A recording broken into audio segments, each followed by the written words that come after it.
Declarações polêmicas comprometem a popularidade de Benjamin Netanyahu, visto que ele teria dito em reunião ministerial para o Galã, que é o responsável pela defesa do país, que ele prefere o estabelecimento do corredor Filadélfia em detrimento do resgate dos reféns. Há uma crise ministerial em Israel. Vai lembrar também, pessoal, que o chefe da UNRWA, que é a Agência para Refugiados Palestinos, alega que Israel faz uma campanha de desinformação nas redes sociais, inclusive pedir uma regulamentação para impedir ajuda aos palestinos.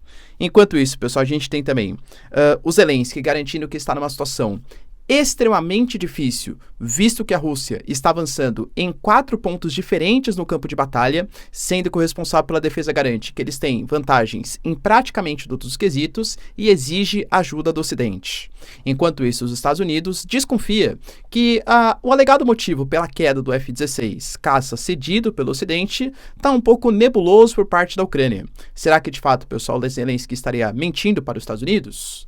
Para finalizar, a gente tem o Donald Tusk, responsável pela Polônia, que alega que a Polônia está virando uma enorme potência mundial militar e que, inclusive, conta com a ajuda de vários países europeus, dando uma certa cutucadinha também na Alemanha, visto que foi em comemoração, o aniversário ali do início da Segunda Guerra, pedindo união, independente de diferenças no passado. Será que, de fato, o pessoal da Polônia vai conseguir mobilizar a OTAN contra a Rússia? Se vocês querem entender um pouco mais sobre esses assuntos, e muito mais também sobre geografia, geopolítica, atualidades, política, polêmicas, enfim, tudo para você se manter sempre bem atualizado, já se inscreve no canal, deixa seu like e compartilha esse vídeo, que eu, professor Ricardo, conto muito com a sua ajuda. Belezinha? Pessoal, dois recados rapidinhos para vocês, tá? Primeira coisa que ontem eu fiz para vocês uma inserção sobre o Surfshark, que é um VPN sensacional, inclusive que eu uso, tá? Então, tipo, professor, está irregular no Brasil, não está... Galera, são coisas diferentes, tá? VPN é um instrumento totalmente legalizado, inclusive amplamente utilizado por empresas, por bancos, inclusive por estatais, tá? Brasileiras, não é ilegal. Claro que você pode usar isso para agir de maneira ilegal segundo a justiça. Ah, professor, mas eu não concordo com a deliberação da justiça de inviabilização do X e tal. Aí são outros 500, tá? O que eu tô colocando para vocês é que eu não recomendo, tá, que vocês usem VPN para acessar sites que são proibidos pela justiça brasileira. Mas o VPN é um instrumento totalmente legítimo e, aliás, tá, pessoal, foi uma inserção assim gratuita, entre aspas, né? Tô deixando aqui na descrição para vocês também, porque é essencial até para a segurança aí dos seus equipamentos. Outro ponto importante é que hoje é aniversário dele, né? O glorioso Corinthians, cara. E sim, vai Corinthians, 114 anos de história. E ó, pros flamenguistas aqui de plantão, já adianta, hein, pessoal? Vai ser o início da nossa virada, hein? Pode me cobrar depois. Tamo junto? Então bora lá pro vídeo, ó. Seguinte, a gente teve aí primeira notícia importante relacionado ao polêmicas envolvendo Israel. O Benjamin Netanyahu, ele esteve numa reunião com seus ministros, lembrando, pessoal, que o gabinete de guerra, ele foi dissolvido em Israel. O gabinete de guerra, ele meio que tentava demonstrar uma certa unidade, entre os pensamentos políticos israelenses, se era mais direita, se era mais esquerda, independe. A gente está junto em prol de Israel, mas aí tivemos a dissidência de alguns membros de centro, tivemos a dissidência de alguns membros de uma esquerda e tal, e o Benjamin Netanyahu acabou dissolvendo o seu gabinete de guerra. Fato é que nessa reunião ministerial, basicamente o que estava sendo discutido era como que Israel vai conseguir lidar para tentar estabelecer um acordo com o Hamas. Não porque Israel, claro, goste do Hamas, né? Mas porque a gente tem hoje uma situação em que você tem reféns que estão ali sob domínio do Hamas e que tem familiares protestando, enfim, por todos os motivos, né, plausíveis, claro. Se fosse um familiar seu, por exemplo, que tivesse sido, enfim, né, sequestrado por um outro grupo, em um outro país, em outro território, você também ia querer todos os cuidados possíveis para que o seu familiar, né, enfim, conseguisse aí sobreviver e resgatar ele para o seu país de origem. Nessa reunião, o que estava tentando se estabelecer é porque Israel coloca que um dos pontos essenciais é o domínio do chamado Corredor Filadélfia, que é um corredor que se estabelece ali no sul da faixa de Gaza para a entrada de ajuda humanitária, para a entrada, possivelmente, né, de equipamentos militares, enfim, de Gaza para o Egito. Isso, o Benjamin Netanyahu não abre mão. E dentre as propostas que foram colocadas, ele fala que ele prioriza, pessoal, que ele quer manter o corredor durante pelo menos as 6 primeiras semanas do estabelecimento do cessar-fogo. Porque o cessar-fogo com Hamas, o possível acordo, ele vai ter algumas fases, né, estabelecidas. As primeiras semanas iniciais, o Benjamin Netanyahu garantia que queria, pelo menos naquele momento, manter o domínio sobre o corredor Filadélfia. Só que aí o Galã, que é o responsável pela defesa, falou assim: Benjamin Netanyahu, se você estabelecer o domínio do corredor, o Hamas não vai aceitar. o acordo do cessar-fogo. E aí o nosso objetivo principal, que seria a libertação dos reféns, para acalmar os ânimos dos familiares e porque eles são cidadãos israelenses, esse objetivo não vai ser atingido. E aí o Netanyahu falou que seja. Ou seja, ele prefere ter o estabelecimento de um domínio militar do que exatamente resgatar os reféns. O Galã foi além, tá? Ele falou assim, ó, você pode, o Benjamin Netanyahu, se for feito isso, essa sua deliberação, o Hamas não vai aceitar a decisão. E você pode, de fato, tomar todas as decisões. E até mesmo decidir matar todos os reféns. E é isso que você está fazendo quando você tem mais de 30 vidas em jogo só por conta de um domínio militar. Nisso, segundo o Channel 12, que é uma mídia importante de Israel, relatado pelo jornal The Times of Israel, isso foi assim meio que um climão, né, na reunião ministerial. Porque como que o ministro da Defesa fala desse jeito, né, com o responsável pelo primeiro-ministro ali de Israel. No final das contas, depois do embate, o Galã, ele se sentiu um pouco negligenciado, ele foi isolado, aparentemente a proposta é manter de fato, o domínio do corredor Filadélfia, e isso poderia culminar, inclusive, com a possível renúncia do Galã. Vale lembrar, pessoal, que o Galã não é persona muito benquista para o Benjamin Netanyahu. Na época, por exemplo, quando Israel estava na polêmica da reforma judicial, tudo tal, o Galã ele foi um dos ministros que criticou a postura israelense. Inclusive, ele foi tirado do governo. Só que como o Galã é um cara benquisto pela população, ele foi chamado de volta depois de protestos populares. Mas o Galã não é totalmente alinhado com o Benjamin Netanyahu. Só que ele é, inclusive, nesse momento, uma figura mais popular que o Benjamin Netanyahu, por ter uma visão um pouco mais moderada, pelo menos segundo a população israelense. Ou seja, o Galã coloca como prioridade o resgate dos reféns e, aparentemente, o Benjamin Netanyahu não tem essa prioridade. Além disso, pessoal, a gente teve também o Philippe Lazzarini, que, para quem não sabe, é o chefe-geral da UNRWA, que é uma agência, pessoal, que se formou bem à época da formação do Estado de Israel, ou seja, na década de 40, e que pensava no cuidado com os refugiados palestinos. Porque quando a gente teve a separação ali da Palestina, depois a guerra da formação de Israel, uma série de palestinos se refugiaram, não só nos territórios palestinos, de Gaza, da Cisjordânia, mas também na Jordânia, na Síria, no Líbano, no Egito, em outras posições. Então, uma agenda que cuida dessas pautas. Só que Israel vem denunciando que a UNRWA tem ligações para fazer não só uma finalidade altruísta, ou seja, de ajudar os palestinos, mas sim a partir de professores, a partir de mobilizações, a partir de financiamentos, inclusive com lideranças da Jihad Islâmica e do Hamas, uma série de posições, segundo Israel, de liderança dessa agência da ONU, são posições desses grupos extremistas. Eles não querem resgatar os refugiados ou ajudar os refugiados, e sim, na prática, convencer os palestinos que Israel é o malvado da história, através de propaganda, convencimento e financiamento. Então, Israel, inclusive, conseguiu durante um tempo importante fazer com que uma série de lideranças da União Europeia e Estados Unidos deixasse de financiar esse grupo. Só que esse grupo é um dos principais responsáveis por alimentação, ajuda humanitária em direção aos palestinos. No final das contas, o que a gente teve de comprovação é que, de fato, pessoal, uma série de túneis, por exemplo, levavam até prédios, lideranças da UNRWA, só que a UNRWA falou que, na verdade, não sabia, porque eles tinham abandonado aquelas posições depois de muito tempo. Ou seja, eram posições que estavam abandonadas que o Hamas utilizou para o seu, benefício próprio, mas não que tivesse uma ligação direta. E eles alegam que as ligações familiares entre Hamas e Jihad Islâmica é porque esses grupos aumentaram muito nos últimos tempos por culpa de Israel e por isso que há ligações familiares. Independente se está certo ou não, é fato, pessoal, que pela falta de provas apresentada por Israel em várias das acusações, Alemanha, França e outros países voltaram a mandar ajuda para a UNRWA.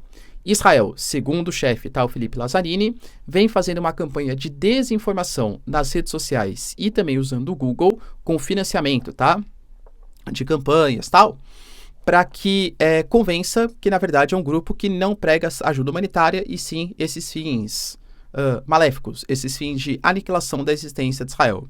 Então, Philippe Lazzarini falou que isso prejudica não só a reputação da agência e da própria ONU, mas principalmente daqueles que mais precisam de ajuda, que são os palestinos.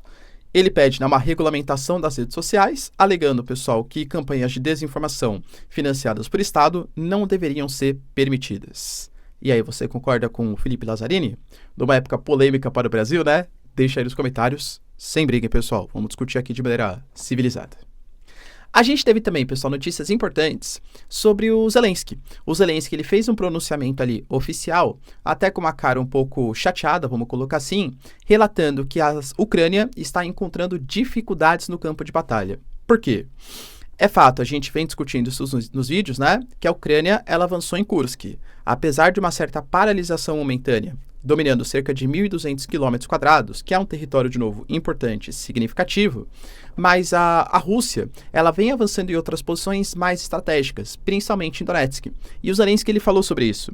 Ele falou que, nesse momento, a Ucrânia está numa situação difícil, porque a Rússia tem ações ativas em pelo menos 4 direções. Em Pokrovsk, que a gente vem falando aqui cotidianamente, Kramatorsk, Toretsk e Kupiansk, sendo que existem quase 200 combates simultâneos acontecendo nessas posições. Além da ofensiva da Ucrânia também, na região de Kursk, que você tem militares experientes, você tem ali projéteis sendo utilizados, equipamentos e coisa que o valha, pessoal, óbvio que isso compromete um pouco as defesas ucranianas. Ele fez esse pronunciamento para a Ucrânia, claro, mas para tentar mostrar para a população mundial, ou para a OTAN, para os Estados Unidos, que é necessária mais ajuda, que precisa de mais projéteis, precisa de treinamentos. A União Europeia, por exemplo, recém rejeitou a ideia de colocar tropas europeias em solo ucraniano para treinar as tropas ucranianas. Então a Ucrânia está pedindo mais ajuda, mais caças, mais sistemas de defesa, mais munições, mais projéteis, e precisa dessa ajuda agora. O próprio Syrskyi, por exemplo, que é o responsável pela defesa da Ucrânia, colocou que a Rússia possui muitas vantagens no ar, nos mísseis e munições de artilharia, e que precisa da ajuda ocidental.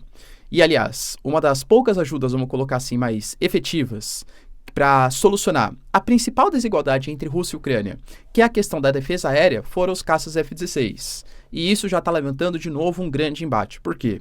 A gente teve a queda, não sabe exatamente o que aconteceu, vamos colocar um acidente, num dos caças F-16 que foram cedidos pelo Ocidente. A Dinamarca, por exemplo, foi um dos países que cedeu. E a própria primeira-ministra da Dinamarca falou que a autonomia é total. Ucrânia, a gente aqui, em conformidade com a legislação internacional, autoriza vocês a usarem o caça F-16 da maneira que vocês acharem melhor. Seja na ofensiva em Kursk, seja para defender territórios em Kharkiv, para avançar em Belgorod, enfim, tá? Independente do que vocês queiram, vocês estão autorizados. Só que o número é muito baixo. A gente fala, pessoal, de um primeiro montante aí, que vai vir em algumas levas, de mais ou menos 80 caças. Claro que eles são importantes. O K-16 é um caça furtivo. É um caça que foi feito, inclusive, claro, né, teve as suas modernizações aí, mas para combater os MiG russos, os MiG da União Soviética. Então, são caças que podem ser em si excelentes, utilizados no campo de batalha. Mas, um dos caças simplesmente sofreu esse acidente. Ou sabe-se lá o que aconteceu.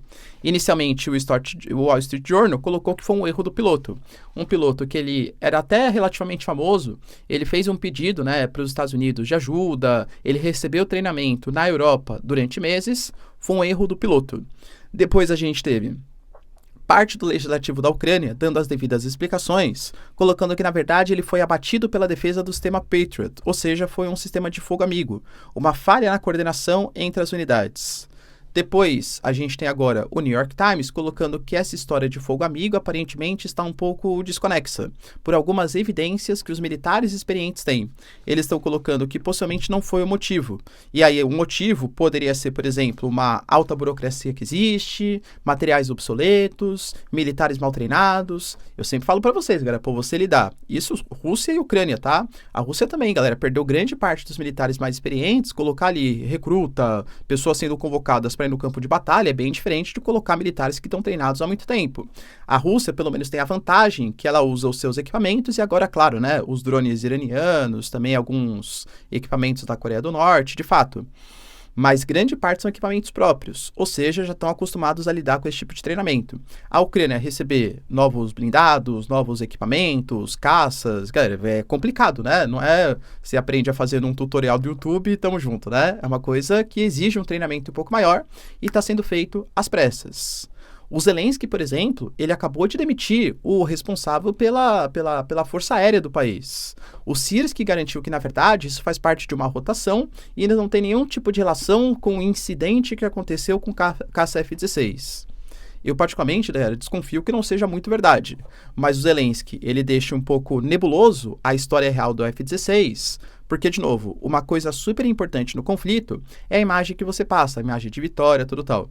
Que era um acidente por mau treinamento, por obsolescência dos equipamentos, por uma falta de coordenação, falta de inteligência. Inteligência não das pessoas, né? Mas de inteligência militar. Isso pode comprometer um pouco a credibilidade da Ucrânia. Ou seja, a história é real, pelo menos por enquanto, a gente não sabe. E a gente teve também, pessoal, informações acerca de Donald Tusk, que é um dos chefes aí, vamos colocar, é o primeiro-ministro, né, da Polônia. A Polônia que é o país, lembrando, mais próximo do conflito dentre aqueles que estão na OTAN, claro, junto com os países bálticos também, né, Letônia, Lituânia, Estônia e tal. Mas a Polônia faz fronteira com a Ucrânia e uma série de ataques que foram feitos contra a Ucrânia, principalmente Lviv, são muito próximo da Polônia. A gente teve aí, semana passada, um drone, por exemplo, russo, ou drone é um míssil, não lembro exatamente, tá? Mas que ele foi ali, passou, acho que foi um drone, né? Passou pelo território da Polônia, os caças ficaram ali desesperados e tal, e depois voltou para o território ucraniano. Ou caiu algum pedaço da Polônia, a gente ainda não sabe, tá? O fato é que a Polônia está muito preocupada. A Polônia hoje é o país da OTAN que proporcionalmente mais gasta em defesa. A gente está falando próximo ali de 6%. A Polônia recentemente comprou uma série de sistemas de defesa aérea, comprou Black Panthers, por exemplo, sul-coreanos. A Polônia vem se reforçando demais. E a gente teve não é comemoração, né, mas a marca aí do aniversário dos 85 anos da Segunda Guerra. E a Polônia, um país, obviamente, né, grande, fortemente envolvido. Inclusive a Alemanha, né, invadindo a Polônia ali, que foi um dos principais motivos do início da Segunda Guerra Mundial. Falo um dos principais porque existe todo um contexto, né, nunca é um motivo só. Mas, enfim, é a marca, né, que a gente fala ali de um dos princípios ali da Segunda Guerra Mundial. E aí o Donald Tusk ele falou que nesse momento a Polônia está construindo o exército mais moderno da Europa. Porque para ter segurança você não basta ter somente para patriotismo, heroísmo, mas também tem que ter um exército moderno, forte e organizado. Ele alega que ele vai fortalecer a OTAN porque jamais a Polônia vai ficar sozinha novamente. Ou seja, Polônia, gastando 6% quase do PIB em defesa. Aliás, tem até uma certa cutucadinha depois, né? Fala assim, Alemanha, não falou Alemanha propriamente dito, tá? Fala assim, países que tiveram erros no passado, tudo bem, não precisa pedir desculpa, mas vamos tentar aqui se unir para se fortalecer contra um novo inimigo comum. Alegando duas críticas, né? Primeiro, a invasão que aconteceu à Polônia, que já é uma crítica contra a Alemanha, né? Que hoje é um membro aliado ali da Polônia, faz parte da OTAN. Mas também criticando atualmente o próprio Olaf Scholz, alegando que ele é uma postura muito passiva, uma postura muito neutra, e que a Alemanha, que é hoje a maior economia da União Europeia, deveria estar se mobilizando com mais força, aumentando seus gastos de defesa, e não que não esteja, tá? Tá sim, novo sistema de recrutamento, alistamento militar obrigatório, muito possivelmente. Tudo isso faz parte de um novo momento do exército alemão, que percebeu que precisa se fortalecer, mas precisaria ter uma postura ainda mais ativa e de união da OTAN contra a Rússia, mas que está tendo uma postura muito passiva. E aí, pessoal, você concorda com Donald Tusk? Deixa aí nos comentários, quero saber sua opinião. No mais, pessoal, se vocês curtiram o vídeo, tamo junto, beijos, abraços e tchau, tchau.